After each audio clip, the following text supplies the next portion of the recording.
Hello, welcome to Burning Questions. It's Inter Dominion Grand Final week, one of the great weeks in harness racing. We're going to look at Menangle on Saturday night and also Melton as well here in Victoria. And to help us do it all, Freddie Hastings has been very kind to jump back on the show. We had him on a couple of weeks ago, and the punters have been saying get him back on because he tipped us a winner on his very first appearance. Fred, great to have you on. It must be an exciting week being a race caller ahead of these great two finals on Saturday night.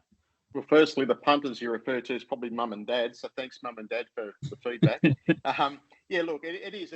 These races, these big races, whether it's a Miracle Mile, a Eureka, an Inter Dominion, they are something special to be part of. And, I still think, calling a race an up to 50 at Penrith can be just as exciting. I put as much effort in, but certainly when you get to those big nights, those big race nights, there's something special. And I can't wait to tell you the truth.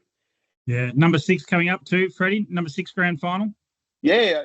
My first one was Black Folk in 2010, and then I did that sequence of 3 where we saw I'm the Mighty Quinn and Bowtide win when Bowtide went back to back, and then of course the last one was 2021 with Bonsell Benjamin in that sensational protest where it won on protest over Expensive Ego. So this will be number 6. And it's been such a good series. It really has been an absorbing series because there's been so many factors that have gone into making it interesting and exciting, and not one horse necessarily dominated. You go back to the last series, you had Expensive Ego, King of Swing, won every heat. And then you had, I think it was Spirit of St. Louis might have won 2 of the heats. So it really was a race dominated by just a couple. It's been way more open this time. Yeah, you bang on. The punters wanted you back on the show, Freddie. I don't know if they've been calling Forever Justice to return. She had Gatesy's Gem beaten as $1.10 at her last best bet. I reckon she's 6 or 7 goes for 0 winners ever. I do appreciate you jumping on the show, but you've got to find us a winner this time, please. Yeah, look, probably not the best tipster, so wouldn't recommend going with what I say. So, yeah, I'll try, but still probably wouldn't go with it. You're a very good driver. Just quickly, how's the week in New South Wales? You're somewhere sunny at the moment after finding a winner in the Australasian Young Drivers last night. Yeah, we're just out at Turnbull's place having a look at everything. It's a massive property and it's a big operation. It's really nice. And yeah, it was a really good night at Bathurst last night. Managed to get a winner. The trip's been really fun and it's been a really good experience this far. Yeah, good stuff. James Herbertson also joins us. Herbie, I was going to come up with some really clever French saying, but I spent all my time making these 4 questions rhyme. So have you got anything French that you can deliver us here on Burning Questions? No, as I said before, the only word I really learnt was sortie, which was exit, which is all I had to look for in the train system to get out of there. So I not bilingual at all, but I will say that you've outdone yourself with these questions. Thank you, mate. All in all, though, a fun trip in France. I'm sure you're happy to be back, and you've knocked up driving winners since you've returned. But a good experience, all in all, and that race at Vincennes was a lot of fun by the look of it. Yeah, no, it was a great experience. The race was something else. You've got 14 or 15 different drivers from 14 or 15 different countries with that same amount of different driving styles. So, it was a bit of a mixed bag. And, watching the head-on down the back, you certainly see that. There's horses going everywhere. But it was a good experience, but I'm glad to be back. Yeah, good stuff. Right, let's get stuck right into it. Pride's Easy Feed stand as a proud supporter of the harness racing industry with their set recipes and quality ingredients to give the trainer confidence in what they're feeding. So make the switch to Pride's and start getting the result you've been chasing. John knows what it's like to find Interdom fame, so can Eva join him and add a title to her name. We're talking about Menangle on Saturday night. Eva Justice to drive the John Justice train Mufasa Metro in the Inter Dominion Trotters final race 5 at 8:55 p.m. I might go to you first, Herbie. What do you think here? Can Eva produce something special here? It's a great race. Barrier 6 for her. What do you reckon? Yeah, geez, wouldn't it be great? Her form's been pretty good since she's been up there, winning from 3 fence and running second on outsiders. She's been doing a pretty good job, I'd say. I don't know how she'll be by the end of the week. Good old Loyola Golf, wasn't it? Loyola Golf, yeah. For Decky Murph, it was great. He's a good friend of ours, and grown up with him, and it would have been great to get the win, but she couldn't have done much else for the horse. Look, he's probably hasn't been at his best, but since he's been up there, I was with him for a few days last week, and the horse looks great, but he's just probably not at his absolute peak at the moment, which is what he usually is like.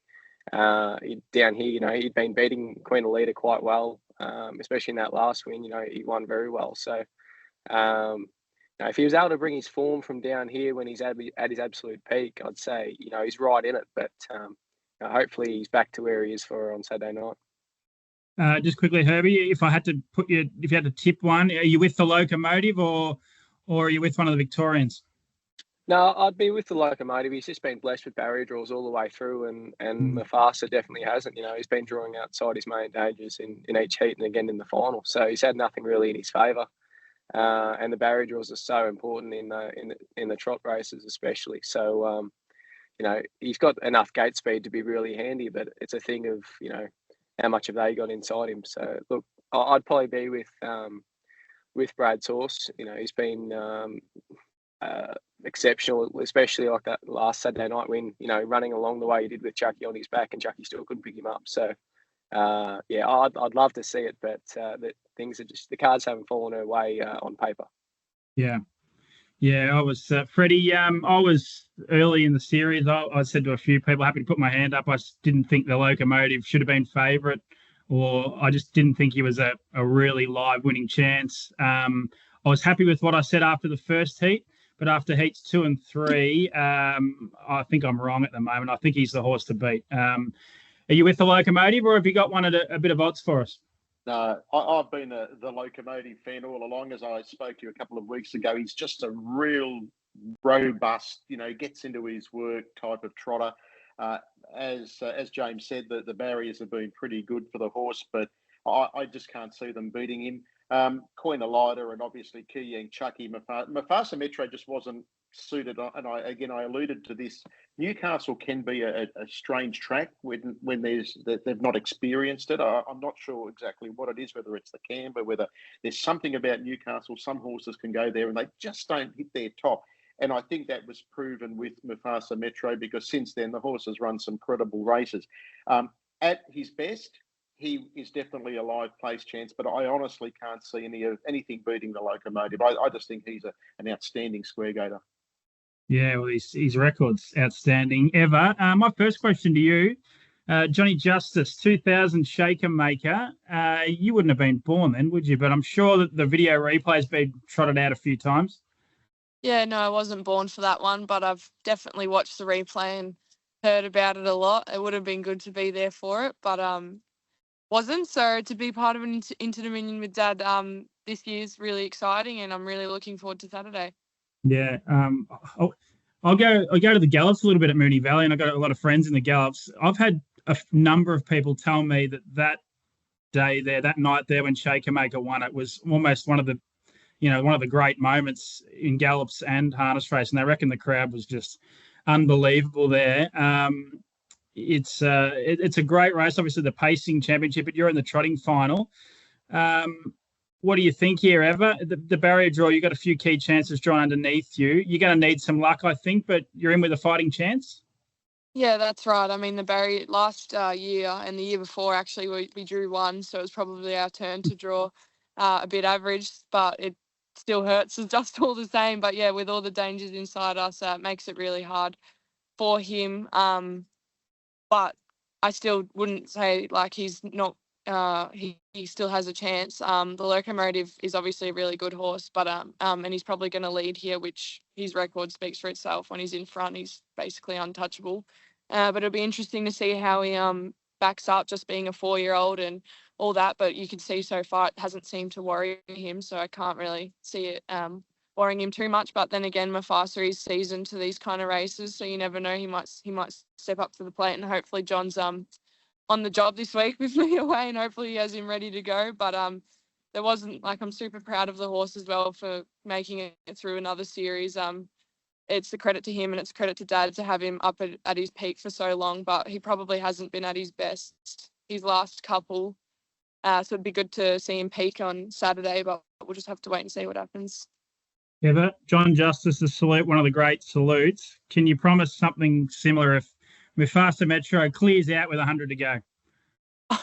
If he clears out with 100 to go, I probably could promise you something, but we'll have to wait and see. Good luck. Looking forward to the trotting final. As I said, that's race 5 on the card, 8:55 p.m. Logical Staffing Solutions provide labour hire and recruitment services to the transport, warehousing, automotive and manufacturing industries. A logical solution for your staffing needs. Don Hugo looks a great chance for Luke. So can he prove the Eureka win was no fluke? Don Hugo, horse 3, favourite for the Pacers final in the Inter-Dominion. Back to you, Herbie.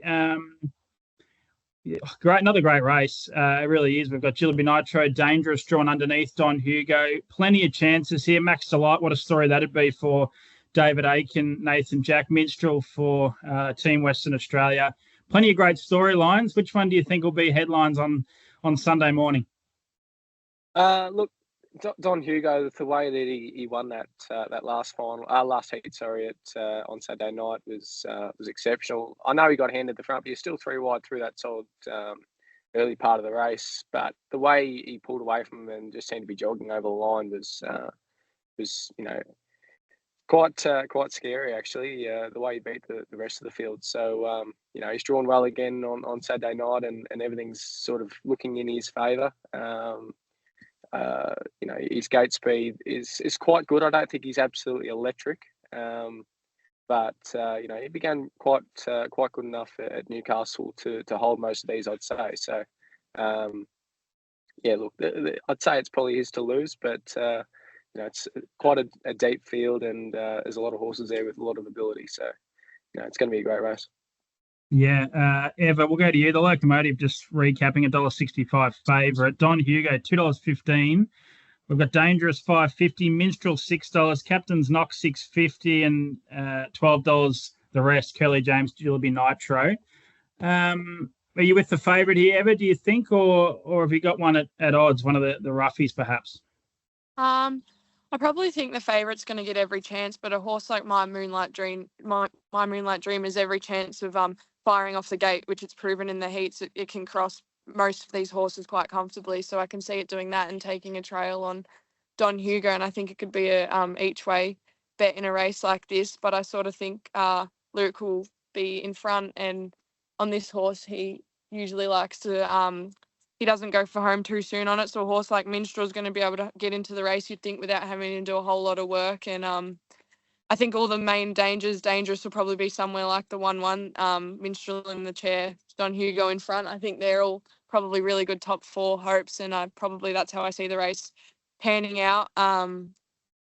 Captain's Knock, it's probably a tricky draw for it. I think Don Hugo will probably lead and have every chance. Yep, Don Hugo, $2.15. And just the other one you mentioned, Eva, and My Moonlight Dream, $14. Freddie, for Luke McCarthy, lovely guy, a very popular guy in harness racing, and he's won just about everything. I think this one still eludes him, though, doesn't it? Yeah, yet to win an Inter-Dominion, which, when you consider the quality of horse that he sat behind over the years, it's a little bit astonishing. I guess King of Swing was the horse in 2021. There was an expectation that it would be the one to deliver an Interdom crown to Luke, but it wasn't to be.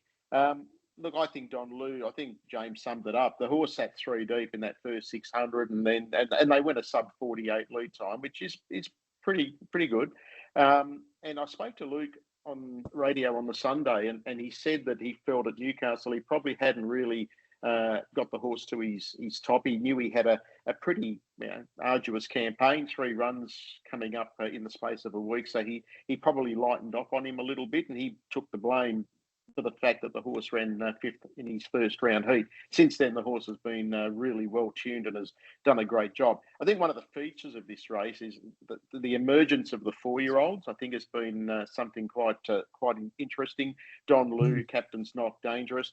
Dangerous could potentially be the story of the race, with young Ryan, sitting in behind a 21-year-old, sitting in behind Dangerous, who's just really stepped up in this and really relished the tough nature of an Interdom campaign. But I do think Don Liu see Luke add an Interdom to his resume. There's just a lot to like I think Ever's got it right with My Moonlight Dream. Seaton likes to come out hard, and I think that could potentially put maybe a horse like Dangerous back on the pegs if he happens to steer that way and get off the arm and beat Jillaby Nitro to the punch. That could then potentially leave Captain's Knock in a real bad spot. So I think Captain's Knock's chances were dealt a blow with the barrier. And I'd love to see Max Delight run a big race. He's just about running everything that there is to run in terms of Australian harness racing features. And it'd just be a really good story. And drawn 10, he's not drawn too badly in terms of being one off the inside and just poking through and being in the right place. He's had a series of really tough runs outside them. And I think Max Delight is a smoky, definitely the runner place and worth putting into your trifectas and your first fours. Yeah, I agree with that. He's really good in the must have been the Victoria Cup. I think he was one of those horses closing out wide on a race where Swayze just blew him away on the fence. I think you're in that one, Herbie, on MacDan. Great race. Looking forward to it. It's the Inter-Dominion Pacing Grand Final, without question our greatest race. 9:45 p.m. on Saturday night. Let's look a little bit closer to home, or at least closer to home for me and Herbie at the moment. Act Now looks back to his best, so will he beat them again in another free-for-all test? Race 4 on the Melton card, the Hertz Melton free-for-all. Act Now, horse number 6, Emma Stewart, Jodie Quinlan.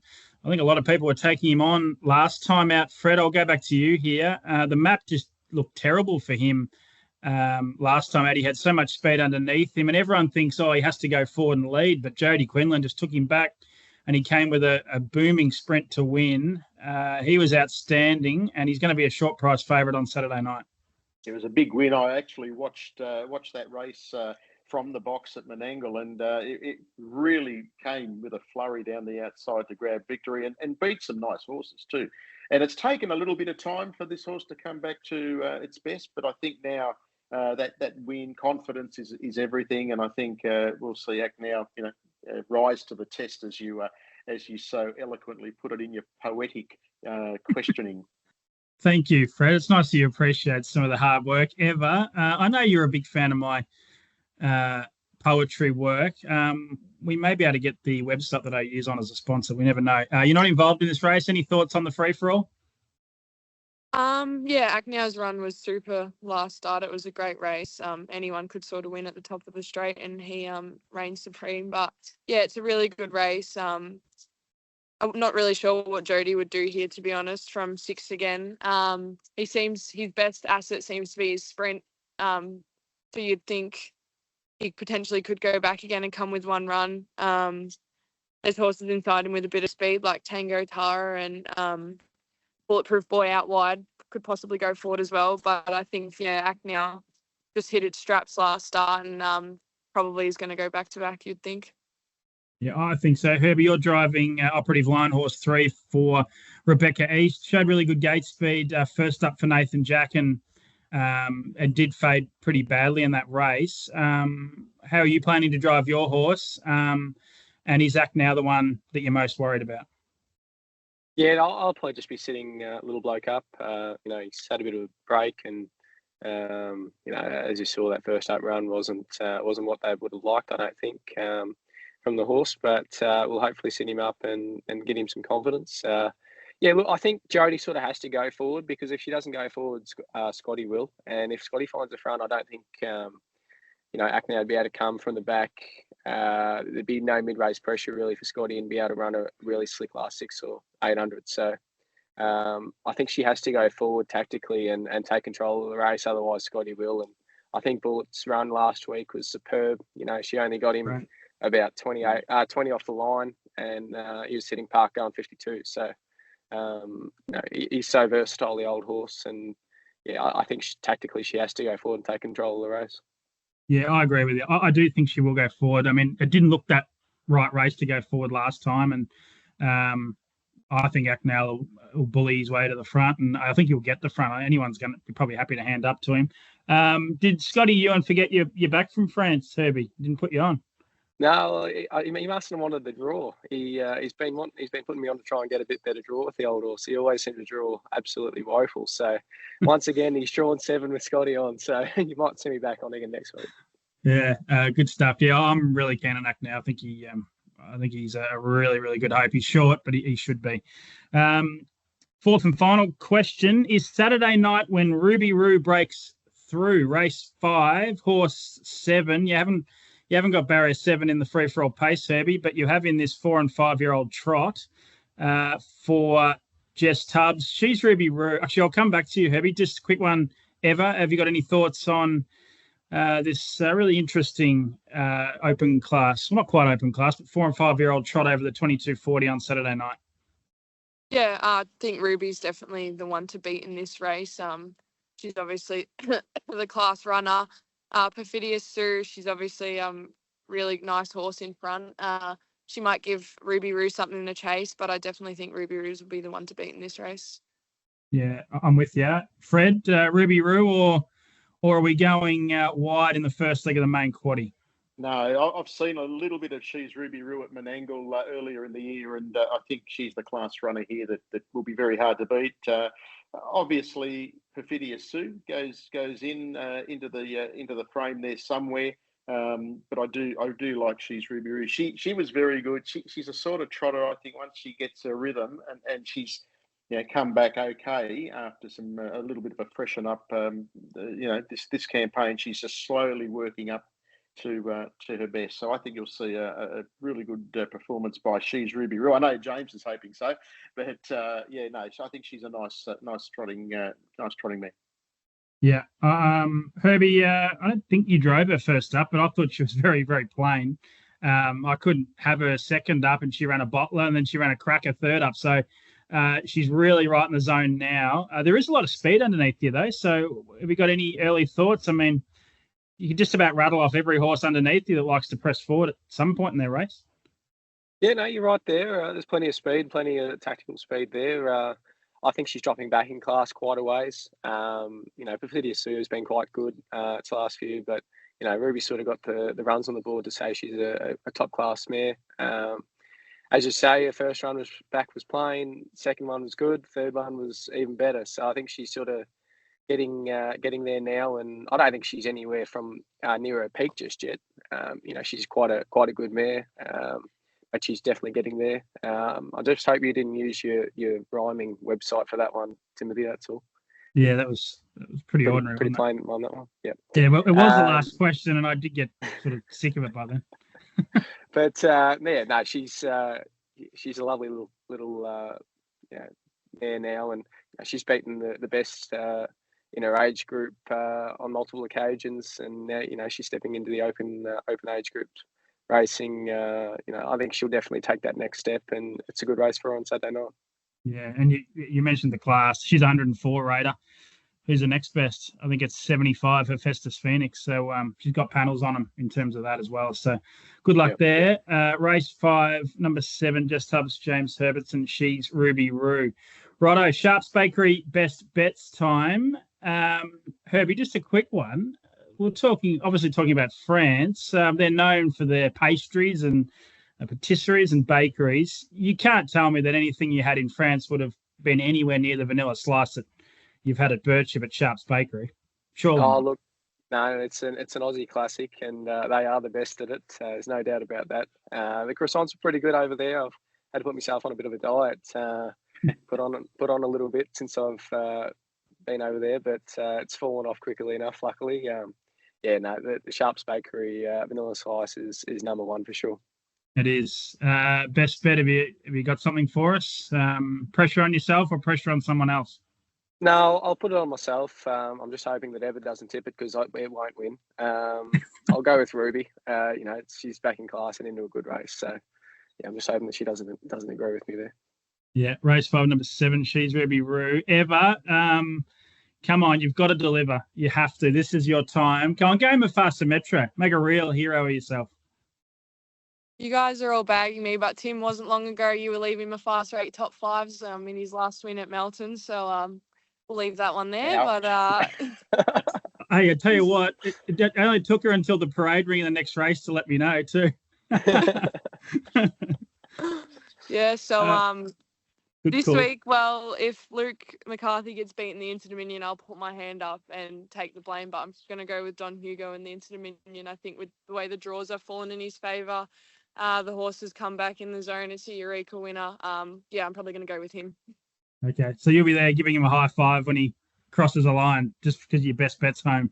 Yeah, I'll be pretty happy with it, to be honest. I might even shout him a drink.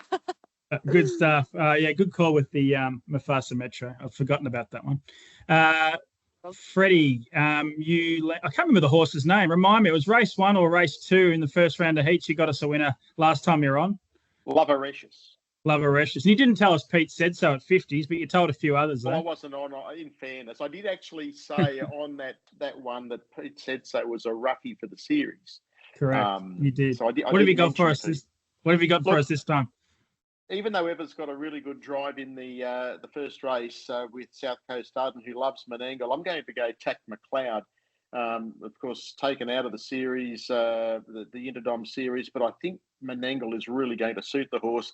And the current leader going into night 3 of the Australasian drivers, Sam Thornley, partners up with Tack McLeod. And what I've seen of Sam so far has been quite impressive. So I thought Tack McLeod. And I can't get over the price, and maybe I'm way off the mark here in the third race. Can't find a better man. Draws 4 at 440 in the consolation.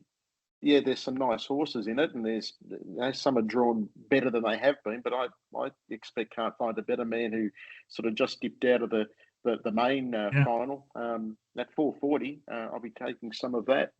Looks good to me too. Thanks, Freddie. My best bet.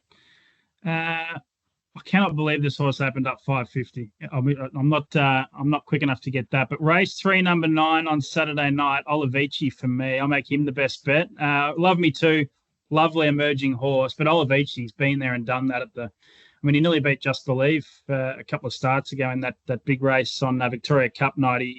He might end up starting favourite, but I'm going to make him the best. Looking forward to seeing how he goes. Race 3, number 9, Olivici. Ever. I hope you're going to get through this week. There's a lot of partying to be done. You've got a bit of driving to do as well. Yeah, hopefully we make it through. I'm pretty confident I'll be fine, but yeah, we'll see how we go. Thanks for joining us and good luck Saturday night. Thanks, Tim. Thanks, Herbie. Really appreciate it. Good to have you back in Victoria, and I might run into you over the weekend somewhere. Sure, I'll see you around, Timmy. Thank you, mate. Good man, and thanks, Fred. Good luck calling on Saturday night. You've done a great job so far. It's a big occasion for you, and it's going to be your last one, at least for a little while, isn't it, with the series moving to Queensland? Yeah, 3 years in Queensland, so make hay while the sun shines, but thanks for your good wishes. I can't wait. Great stuff. That's been Burning Questions, December 12. Tune into all the racing across Sky Racing, Sky Racing Active, and, of course, trotsvision.com.au.